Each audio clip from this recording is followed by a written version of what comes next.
Restaurant இது ஒரு சாதாரண சினிமா இல்லை. மனுஷன் மனசுல இருக்கும் பகாசூரன் தான் கதையின் ஹீரோ. பகாசூரன் என்பது மகாபாரதத்தில் வரும் ஒரு அசுரன். அவன் சாப்பாட்டு பிரியன்.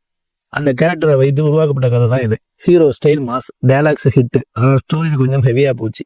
சில சீன்ஸ்ல சரியாக கச்சாக இருந்தாலும் முடிவில் ஒரு ட்விஸ்ட், அப்படியே பக்கா மைண்ட் பிளாஸ்ட் அப்படின்னு சொல்லுவேன் தானே எதிர்பார்க்குறீங்க.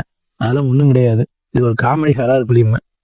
நல்லா காமெடியா, பேய் படம் காமெடியா இருந்தா பிடிச்சவங்க ஒரு தடவை பார்க்கலாம். ஆனால் கொஞ்சம் லென்த்தா போற மாதிரி ஒரு சூழ்நிலை வருது. சில இடத்துல படம் வந்து எழுதுட்டு போற மாதிரி இருக்குது.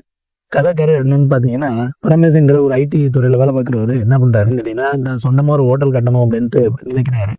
அதை இந்த கனவு நல்லாக்கிறதுக்காக தன்னுடைய ஃப்ரெண்ட்ஸாக இருக்கக்கூடிய வாமன், சாய், பள்ளி அப்படின்னு சொல்லக்கூடிய அவங்களோட சேர்ந்து ஒரு யூடியூப் சேனலை தொடங்குறாரு. யூடியூப் சேனலில் என்ன வீடியோ போட போகிறாங்கன்னா, இது பேய் இருக்கிற வீடு அப்படின்னு சொல்லி ஒரு வீடாக போயிட்டு வீடியோ எடுத்து போடலாம் அப்படின்னு பிளான் பண்ணுறாங்க.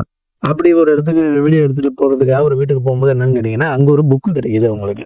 அது என்ன அப்படின்னா, தாந்திரிக முறைப்படி என்னென்ன இப்படிலாம் பூஜை பண்ணுறது அப்படிங்கிற புக்கு தான் அது. அந்த தாந்திரிக முறைப்படி இருக்கிற பூஜையில் பார்த்தீங்கன்னா, ஃபர்ஸ்ட்ல என்ன வருது அப்படின்னு கேட்டிங்கன்னா, ஆத்மாவை எப்படி வசீகரிக்கிறது, இறந்து போன ஆத்மாவை எப்படி வசீகரிக்கிறது அப்படின்னு வருது. அதுக்கு சில இதெல்லாம் போட்டுருக்காங்க. அதையும் அந்த விளையாட்டத்தை நம்ம செஞ்சு ஒரு பேயை கூப்பிட்டுட்டு வந்துடுறாங்க வீட்டுக்கு. அது பிறகு வந்த பிறகு அந்த பேய் என்னென்னலாம் பண்ணுது, அதனால உங்களுடைய கனவு நானா வச்சா அப்படிங்கிறதான் அந்த படத்தோட கதை. நல்லா சிரிப்பாக எடுத்துருக்குறாங்க, நல்லா இருக்குது. ஒரு சில இடத்துல ரொம்ப நல்ல நகைச்சுவையாக இருக்குது, பார்க்கலாம். ஆனால் இதில் என்ன அப்படின்னு கேட்டிங்கன்னா, ரொம்ப தண்ணி அடிக்கிற மாதிரிலாம் சீன்லாம் வருது. அதெல்லாம் கொஞ்சம் குறைச்சிருந்துருக்கலாம்.